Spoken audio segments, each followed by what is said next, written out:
Assalamu alaikum warahmatullahi wabarakatuh. Welcome viewers. Factorization chapter 5 exercise 5.3 question number 3. Without actual long division determine whether x minus 2 and x minus 3 are factors of a polynomial p of x is equal to x raised की power 3 minus 12x की power 2 plus 44x minus 48. यानी long division के इस्तेमाल के बगैर ये बताइए ये जो फैक्टर हैं x माइनस 2 ये पॉलिनोमियल जो है एंड x माइनस 3 ये इसके फैक्टर्स हैं, इस पॉलिनोमियल के ये फैक्टर्स हैं। तो लास्ट लेक्चर में हमने स्टडी किया था रिमाइंडर थ्योरम और उसके साथ साथ फैक्टर थ्योरम। तो रिमाइंडर थ्योरम क्या होता है और फैक्टर थ्योरम थोड़ा सा रिवाइज करवा दूं। Let's say p of x कोई हमारे पास एक पॉलिनोमियल थी, ये जैसा कि ये हमारे पास एक पॉलिनोमियल है और उसका एक लीनियर डिवाइजर, मतलब जैसे ये लीनियर डिवाइजर x माइनस 2 और x माइनस 3 है जिनकी पावर 1 है यानी x की, इसलिए इसको लीनियर डिवाइजर कहते हैं। तो ये इस तरह का अगर कोई x माइनस a हमने लिया था लीनियर डिवाइजर, तो देन जो x की वैल्यू यहाँ से हमने कैलकुलेट की थी x माइनस a is equal to 0, x is equal to a। जब ये वैल्यू हम इस कसी रकमी में लगाते थे p ऑफ ए बन जाएगा, तो ये सारी कसीर रकमी का यहाँ पे कुछ आंसर आता था आफ्टर सिंप्लीफिकेशन। तो जो आंसर आता है वो हमारा था रिमाइंडर। तो रिमाइंडर निकालने के लिए हमने ये रिमाइंडर थ्योरम इस्तेमाल किया था, यानी दी गई पॉलिनोमियल में उसके लीनियर डिवाइजर से x की वैल्यू निकाल के उसमें लगा देते और जो आंसर आ जाता है वो हमारा रिमाइंडर बन जाता। तो ये तो हो गया रिमाइंडर थ्योरम। तो इसका इस्तेमाल करेंगे नंबर 1। नंबर 2 फैक्टर थ्योरम क्या था।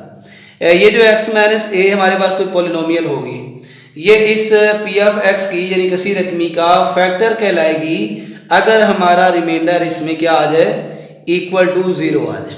ये जस्ट इसमें थोड़ा सा डिफरेंस आएगा।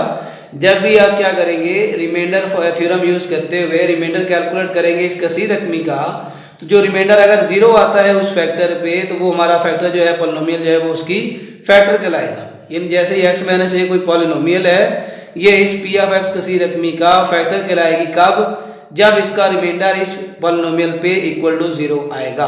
तो उसे हम बोलेंगे कि ये वाली जो x माइनस a है ये इसका फैक्टर है, यानी इसका इजाज़ाए ज़रबी है। तो इस तरह हम क्या करेंगे, ये जो दोनों पॉलिनोमियल x माइनस 2 और x माइनस 3 हैं, ये हमने चेक करने हैं कि ये जो इस किसी रकमी है इसके फैक्टर्स हैं या नहीं है, यानी इसके इजाज़ाए ज़रबी हैं या नहीं है। तो उसके लिए हम क्या करेंगे, बारी बारी दोनों के रिमाइंडर्स निकालेंगे, तो देन हमें पता चल जाएगा कि वो फैक्टर्स है या नहीं। अगर वो इक्वल टू 0 आ जाता है इसका रिमाइंडर x की वैल्यू यहाँ लगाने से, तो वो हम कहेंगे फैक्टर्स हैं। अगर इक्वल टू 0 नहीं आएगा तो हम बोलेंगे कि इसका फैक्टर है नहीं है। तो ये इसका पार्ट नंबर फर्स्ट जो है वो सॉल्व करते हैं। इसके फर्स्ट केस में अगर बात करें, इन केस x माइनस 2, तो x माइनस 2 केस के लिए हम इसको पुट करते हैं x is equal to 0। This implies that x is equal to 2 in p of x। तो ये x की वैल्यू इक्वल टू 2 हम इस किसी रकमी में दर्ज करेंगे यानी पुट करेंगे। सो ये p ऑफ 2 बन जाएगा। जहाँ जहाँ भी आपको x नज़र आ रहा है वहाँ पे 2 लगा दें।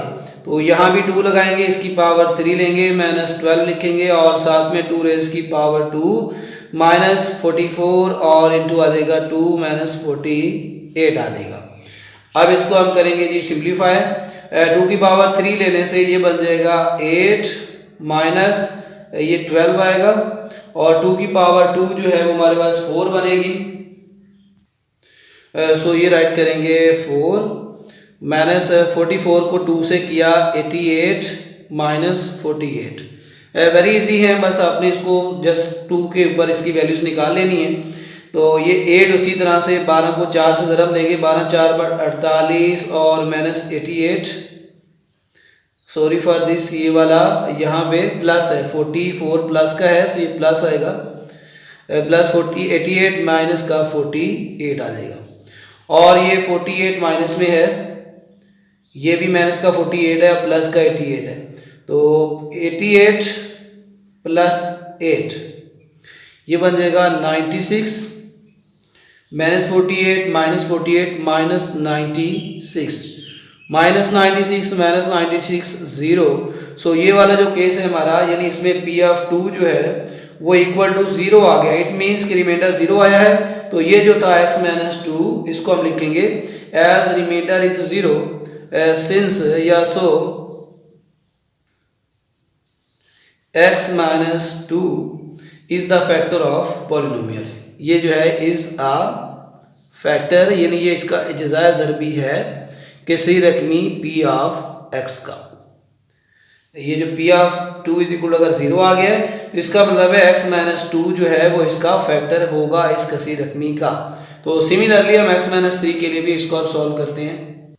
अब इसके सेकंड फैक्टर के लिए, यानी x माइनस 3 के लिए, in case of x minus 3, और सो हम पुट करेंगे x minus 3 is equal to 0। This implies that x is equal to 3 in p of x। यानी अब इसका सी रकमी में x जहाँ जहाँ x आ रहा है वहाँ पे हमने इसका 3 लगा के रिमाइंडर फाइंड करना है। सो रिमाइंडर थ्योरम यूज करते हुए p of 3 is equal to 3 raise की पावर 3 माइनस 12 इंटू 3 और होल स्क्वायर आ जाएगा प्लस 44x, x की जगह सॉरी 3 यहाँ हम यूज करेंगे 3 और माइनस का आ जाएगा 48 और 3 की पावर 3 अब सॉल्व करेंगे। 3 3 टाइम 9, 9 3 टाइम 27, 27 आ गया माइनस 12 इंटू 3 का स्क्वायर लेंगे 9 और प्लस करेंगे 4 3 बार 12, 4 3 12 और 1 13, 132 माइनस का 48। अब इसकी फर्दर सिंप्लीफिकेशन करेंगे तो ये बचेगा हमारे पास 27 माइनस 12 9 बार 108 प्लस 132 माइनस का 48। अब इसको सिंप्लीफाई करेंगे, इन दोनों को आपस में ऐड कर लें, प्लस वालों को 27 को और 132 को, तो ये 7 और 1 2 इसमें ऐड किया 9 आ जाएगा। 3 और जमा 2 करेंगे 5 और 1 159 और माइनस में आएगा 8 प्लस 8 16, 4 और 1 वाला 5 और इसके साथ साथ ये आ जाएगा 159 माइनस 156, सो रिमाइंडर आ जाएगा इसका 3 आ गया। सो 3 नॉट इक्वल टू 0। चूँकि अब ये इक्वल टू 0 नहीं आया तो दैट्स वाई हम कहेंगे सिंस ये वाला जो फैक्टर है x minus 3 is not factor of p of x, is not a factor of p of x। यानी ये किसी रकमी का इजाज़ा ज़रबी नहीं है क्योंकि इसका जो रिमाइंडर है वो इक्वल टू 0 नहीं आया। अगर ये रिमाइंडर 0 आ जाता तो देन हम कहते हैं कि ये इस किसी रकमी का फैक्टर है, अदरवाइज ये नहीं है, सो ये इसका फैक्टर है नहीं बना। तो इसके साथ क्वेश्चन नंबर 3 के दोनों पार्ट कंप्लीट हुए। इसका सेकंड पार्ट है x minus 2, x plus 3 and x plus 4। अब इसमें 3 पॉलिनोमियल्स दे दिए हैं, x माइनस 2, x प्लस 3 और x plus 4 are factors are. तो ये भी बताने हैं क्या ये इसके फैक्टर्स हैं इस क्यू ऑफ एक्स किसी रकमी के बगैर लॉन्ग डिवीजन के सेम स्टेप यूज करते हुए। पहले हमने 2 के लिए इसको यूज किया था, अब 3 केस बन जाएंगे, फर्स्ट के लिए, फिर सेकंड, फिर थर्ड के लिए, और सेम वही रिमाइंडर थ्योरम यूज करेंगे। अगर इसका रिमाइंडर 0 आता है तो वो फैक्टर कहलाएगा, अदरवाइज वो फैक्टर नहीं होगा। तो हम इसको स्टार्ट करेंगे जी, लिखेंगे सबसे पहले लेट से केस फर्स्ट ले लेते हैं, केस x माइनस 2 के लिए। सो इक्वल टू 0 लगाएंगे और ये बनेगा x इज इक्वल टू 2।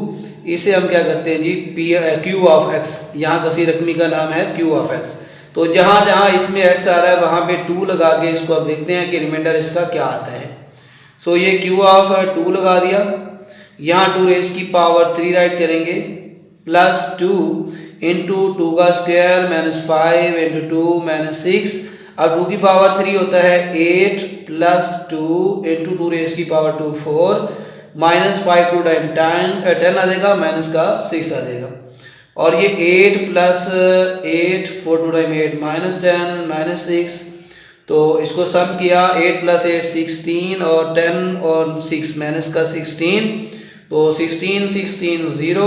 सो हमारा क्यू ऑफ 2 जो है वो इक्वल टू 0 आ गया। इट मीन्स रिमाइंडर हमारा 0 बचा है। तो दैट्स वाई हम क्या बोलेंगे कि एज द डिटर्मिनेंट या सॉरी इसका remainder as the remainder is not is equal to 0, ये 0 आ गया। सो क्या बोलना है इसको, ये फर्स्ट वाला जो फैक्टर है x माइनस 2, ये जो है ये फैक्टर है is a factor of q of x। इसका मतलब ये हुआ कि ये 0 के इक्वल आया है, इससे साबित हुआ कि x माइनस 2 इस q ऑफ x का फैक्टर है। अब इसी तरह इसके नेक्स्ट पॉलिनोमियल यानी x प्लस 3 के लिए भी हम इसको वेरीफाई करेंगे। सो ये बन जाएगा इक्वल टू 0 रखते हुए x is equal to minus का 3 इन q ऑफ x, यहाँ इस कसी रकमी में लगा देंगे माइनस का 3, तो ये बनेगा q of minus 3 is equal to minus 3 raise की power 3 plus 2 into minus 3 power 2 minus 5 into minus 3 minus का 6 आ जाएगा। अब इसको सिंप्लीफाई किया, माइनस 3 की पावर जब 3 करेंगे माइनस का 27 आएगा, पावर ऑड होने से माइनस का 27, और यहाँ बनेगा 2 इंटू माइनस का 3 है तो स्क्वायर लेंगे plus 9 minus minus plus 5 3 time 15 और माइनस का 6। और अगेन इसको हम सिंप्लीफाई करेंगे तो माइनस 27 और माइनस 6 को ऐड किया, माइनस का 33 प्लस 9 टू टाइम 18 प्लस 15 और इसी तरह माइनस का 33 लिखा और 18 प्लस 15 किया तो ये भी बन गया 33 plus 33 minus 33, so remainder is 0। It means q of minus 3 equal to 0 साबित हो गया है। दैट्स वाई हम कहेंगे कि ये जो फैक्टर है ये वाला x प्लस 3 ये इसका फैक्टर होगा, ये वाली x प्लस 3 जो है is a factor of polynomial q of x। तो ये वाला भी इसका फैक्टर कहलाएगा बिकॉज इसका रिमाइंडर भी 0 निकला है। सिमिलरली इसके थर्ड केस की बात करें तो उसमें है x plus 4 equal to 0 write किया और यहाँ से x की वैल्यू आ गई माइनस का 4 और इसे हम q ऑफ x में पुट करेंगे। q ऑफ x जो है वो हमारा है ये वाली रकम, यहाँ माइनस 4 लगाएंगे, सो ये q ऑफ माइनस 4 की पावर 3 प्लस 2 इंटू माइनस 4 की power 2 minus 5 into minus 4 plus minus का 6।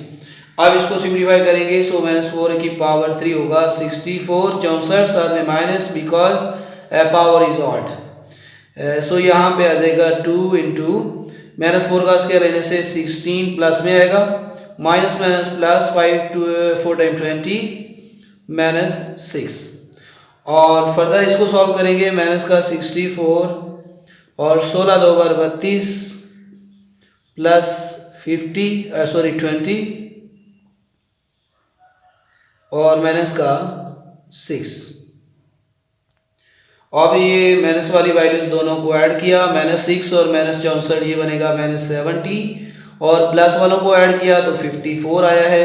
तो बाकी बचेगा इसका माइनस का 16 जो कि 0 के नॉट इक्वल लिखेंगे, नॉट इक्वल टू 0 है, तो इट मीन्स कि ये वाला जो पॉलिनोमियल है so x plus 4 is not a factor, ये फैक्टर नहीं है, is not a factor because not equal to 0, यानी रिमाइंडर इसका 0 नहीं आया, इसलिए हम इसको बोलेंगे कि ये फैक्टर नहीं है, is not a factor of q of x। तो इस तरह ये हमारा क्वेश्चन नंबर 2 के दोनों जो सवाल थे वो हल हो गए। अब इसका हम करेंगे question number 4। Question number 4 very very important है ये वाला क्वेश्चन नंबर 4। इसमें स्टेटमेंट पहले समझते हैं, for what value of m की किस कीमत के लिए इज द पॉलिनोमियल ये कसीर रकमी exactly divisible by x plus 2। अब यहाँ पे वर्ड जो है गौरतलब वो है एग्जैक्टली डिविजिबल, यानी पूरा पूरा तकसीम होने के लिए m की कौन सी कीमत होगी, यानी m की कीमत मालूम करें। अगर ये वाला जो फैक्टर है पॉलिनोमियल है इस पे पूरा पूरा क्या हो जाए, डिविजिबल हो जाए, तकसीम हो जाए। तो एग्जैक्टली डिविजिबल का मतलब ये हुआ कि रिमाइंडर तो उसका 0 बचेगा, यानी जब भी कोई नंबर पूरा पूरा तकसीम होता है तो उसका बाकी यानी रिमाइंडर जो है वो 0 बचता है। तो इस केस में भी हम क्या करेंगे जी, रिमाइंडर को 0 लेकर चलेंगे और इसको m के लिए हम सॉल्व करेंगे, जैसे क्वेश्चन नंबर 2 के अंदर हमने इसको सॉल्व किया था। तो देखते हैं जी, सबसे पहले लेट से कसीर रकमी है जी p of x 4x raise की पावर 3 माइनस 7x की पावर 2 प्लस 6 माइनस 3m। यहाँ पे चूंकि उसने बता दिया है कि जो सिंस p ऑफ x जो है is exactly divisible, exactly divisible का मतलब है कि पूरी पूरी तकसीम हो रही है, बाकी जो है उसका रिमाइंडर जिसको हम बोलें वो जीरो आता है। Is exactly divisible by x plus 2 factor इस पॉलिनोमियल पे। सो हम लिखेंगे कि इस तरह अगर ये एग्जैक्टली डिविजिबल है इस फैक्टर पे तो इसका मतलब ये हुआ कि r is equal to 0। r 0 होने का मतलब है कि p ऑफ यहाँ x प्लस 2 है, सो इक्वल टू 0 रखते हुए x is equal to minus 2, so p of minus 2 is equal to 0 आना चाहिए। तो हम ये बल्कि लेकर चलेंगे माइनस इक्वल टू 0, उसने हमें बता दिया कि उस पर एग्जैक्टली डिविजिबल है तो m की कीमत निकालें। तो माइनस 2 लगाएंगे इस कसी रकमी में जहाँ जहाँ x मिलता है आपको, सो ये बन जाएगा हमारा p ऑफ, यहाँ पे ये लिखने की जरूरत नहीं है, सो डायरेक्ट वैल्यू यहाँ लगा देनी है, ये बन जाएगी 4, x की वैल्यू माइनस 2 लगाई और power 3 minus 7 into minus 2 raise की power 2 plus 6 into minus 2 minus 3m is equal to 0। अब इसको फर्दर सिंप्लीफाई करेंगे, 4 इंटू बनेगा माइनस 2 की पावर 3 माइनस का 8 और माइनस 7 इंटू माइनस 2 का स्क्वायर लेंगे तो ये प्लस का 4 प्लस माइनस माइनस और 6 2 time 12 minus 3m is equal to 0। और फर्दर सिंप्लीफाई किया तो 8 को 4 से मल्टीप्लाई किया plus minus minus 8 4 time 32 minus 7 4 time 28 minus 12 minus 3m is equal to 0। अब इन तमाम को हम क्या करते हैं जी, माइनस 32 माइनस 28 ये हो जाएगा 60 प्लस 12 हो जाएगा 72 minus 72 minus 3m is equal to 0। अब यहाँ हमने इसको m के लिए सॉल्व करवाना है, सो ये बन जाएगा minus 3m is equal to minus का 72 दूसरी तरफ उठा के ले जाएंगे प्लस का 72 हो जाएगा और माइनस 3 मल्टीप्लाई हो रहा है m के साथ तो डिवाइड कर देंगे, सो ये बन जाएगा m is equal to 72 divided by minus का 3। तो जब 72 को हम 3 पे डिवाइड करेंगे तो माइनस का 24 आ जाएगा, 24 3 टाइम 72 बनता है और नीचे माइनस है इसलिए माइनस का 24। तो ये वो वैल्यू है m की जिसके ऊपर ये जो कसी रकमी थी वो x प्लस 2 पे पूरी पूरी तकसीम हो जाएगी। तो इसलिए m is equal to minus का 24 जो है वो हमने निकाल लिया है। तो ये m की वैल्यू आ गई, हमारी रिक्वायर्ड आंसर है क्वेश्चन नंबर 4, वेरी इंपॉर्टेंट था। सेम इसी तरह क्वेश्चन नंबर 5 भी काफ़ी इंपॉर्टेंट है, तो क्वेश्चन नंबर 5 को करते हैं। क्वेश्चन नंबर 5 स्टेटमेंट कुछ इस तरह से है, determine the value of k if p of x is equal to kx की power 3 plus 4x square plus 3x minus 4 and q of x यानी दूसरी किसी रकमी है q ऑफ x x की power 3 minus 4x plus k leaves the same remainder when divisible by x minus 3। मतलब k की values हमने निकालनी है जब ये दोनों कसी रकमियों को डिवाइड किया जाता है x माइनस 3 पे तो दोनों का रिमाइंडर सेम बचता है। मीन्स ये दोनों का जो डिवाइजर फैक्टर है वो x माइनस 3 कॉमन है और इनका जो रिमाइंडर आएगा वो सेम आएगा। जब हम p ऑफ x का रिमाइंडर निकालेंगे इस फैक्टर पे और q ऑफ x का भी सेम इसी पे निकालेंगे तो रिमाइंडर वो कह रहा है 0 लेकर चलें और k की कीमत निकालें। ये उसने हमें कहा है कि दोनों के रिमाइंडर आपने 0 के दोनों को इक्वल लेने हैं, सेम है दोनों के रिमाइंडर इस फैक्टर पे, तो आप k की वैल्यूज निकालें। तो सिंपली बहुत ही आसान है, दोनों के पहले हम रिमाइंडर निकाल लेते हैं। इस p ऑफ x का रिमाइंडर निकालते हैं सबसे पहले।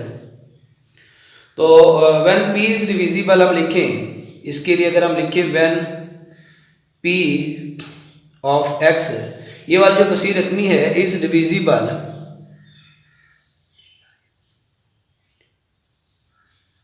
अगर ये तकसीम हो जाती है इज डिविजिबल बाय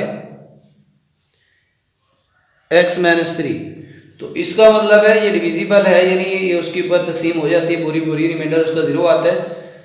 तो इसका मतलब ये हुआ कि जो रिमाइंडर है इसका वो वाला p ऑफ 3 के इक्वल है, क्योंकि ये x माइनस 3 है तो जहाँ x की वैल्यू प्लस के जी 3 आ जाएगी। तो रिमाइंडर हम निकालें, उसका मैंने R1 नाम दिया है p ऑफ x के लिए। ये कसी रकमी पी ऑफ 3 पे कैलकुलेट करेंगे, तमाम वैल्यू इसकी निकाल लेते हैं। तो पी ऑफ 3 क्या बनेगा, रिमाइंडर हमारा R1 बन जाएगा। सो ये आ जाएगी के एक्स की जगह 3 लगा के पावर 3 प्लस 4 एक्स की जगह 3 का स्क्वायर प्लस 3 इंटू 3 माइनस 4। यानी इस पी ऑफ एक्स की जगह पे जहाँ जहाँ एक्स आ रहा है वहाँ पे एक्स इज इक्वल टू 3 लगा देना है। यहाँ पे एक्स की वैल्यू 3 निकलेगी, इससे वो 3 तमाम एक्स की जगह लगा दिया। सो अब इसको सॉल्व किया, 3 की पावर 3 27, साथ में के आएगा, 3 का स्क्वायर लेंगे 9, 9 4 बार 36 बन जाएगा। डायरेक्ट ज़रा किया, 3 3 बार 9 बनेगा और माइनस का 4 आ जाएगा। और इसको अगर हम सिंप्लीफाई करें तो ये बन जाएगा 27 के और 36 और 4 इससे बल्कि माइनस करेंगे तो 32 बचेगा, प्लस 9 करेंगे 41 आ जाएगा। तो इस तरह ये रिमाइंडर हमारा आ गया जी 1 R1 27 के प्लस 41, ये पी ऑफ एक्स के लिए आ गया। अब हम क्या करते हैं जी, क्यू ऑफ एक्स के लिए भी सॉल्व करवा देते हैं।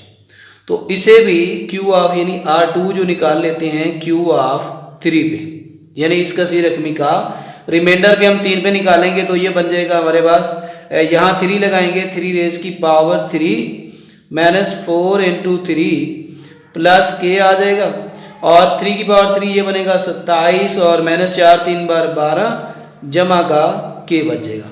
तो इसको जब ऐड प्लस करेंगे तो 27 में से 12 माइनस किया 15 प्लस के, तो ये रिमाइंडर हमारा R2 आ गया इस कसी रकमी से, और एक यहाँ से। अब ये केस ये था कि leave the same remainder when divisible by x minus 3, यानी जब इन दोनों कसी रकमियों को इस फैक्टर पे तकसीम करते हैं तो दोनों का रिमाइंडर सेम आता है। ये उसने हमें दे दिया है, बता दिया है। तो लिहाजा इस केस को यूज करते हुए सेम लेकर यानी रिमाइंडर को हम चलेंगे, तो मीन्स टू से R1 और R2 जो है वो हमारा सेम लेकर चलेंगे बाय गिवन कंडीशन। यहाँ पे हम लिखेंगे, यानी साथ में अगर हवाला दें तो by condition, by given condition जो है हमारे पास R1 R2 ये रिमाइंडर जो उसके सेम थे। लिहाजा ये R1 हमने निकाला हुआ है 27 के प्लस 41, इसकी कीमत लगा दी, बराबर में ये आ जाएगा 15 प्लस के। अब यहाँ से हमने इसको सॉल्व करवाना है, के के लिए इसकी कीमत निकालनी, के की तमाम वैल्यूज एक तरफ करेंगे तो 27 के प्लस का, तो इस तरफ आकर के हो जाएगा माइनस का, ये बाकी यहाँ 15 उसी तरह से ये 41 को भी इस तरफ लाएंगे तो माइनस का 41 आ जाएगा। 27 में से एक माइनस करेंगे 26 के बच जाएगा, और यहाँ 41 से 15 प्लस का माइनस करेंगे तो ये माइनस का 26 आ जाएगा। और फर्दर के की वैल्यूज के लिए माइनस का 26 और ये प्लस डिवाइड हो जाएगा इसके नीचे, तो बाकी आ जाएगा माइनस का 1। तो इस तरह के की आंसर आ जाएगी हमारे पास इज इक्वल टू -1। तो इसके साथ ही क्वेश्चन नंबर हमारा 5 भी कंप्लीट हो गया। और थैंक यू फॉर वाचिंग। इंशाल्लाह नेक्स्ट वीडियो में नेक्स्ट क्वेश्चन के साथ, तब तक अल्लाह हाफिज़। अपने चैनल का ख्याल रखें और दोस्तों के साथ शेयर कर दें। Thank you for watching. अल्लाह हाफिज़।